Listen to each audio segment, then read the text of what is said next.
Electronic enthusiasts, hobbyists, or makers looking for a small Arduino development board may be interested in the AAduino Zero, designed and created by Johan Ken Flo.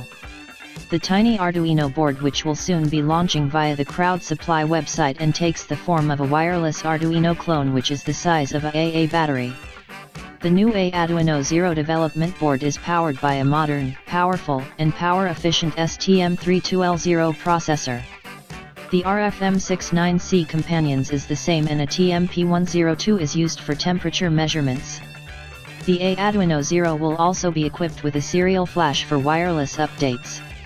Unfortunately, no information on pricing or worldwide availability has been released as yet, but as soon as information comes to light, we will keep you updated as always.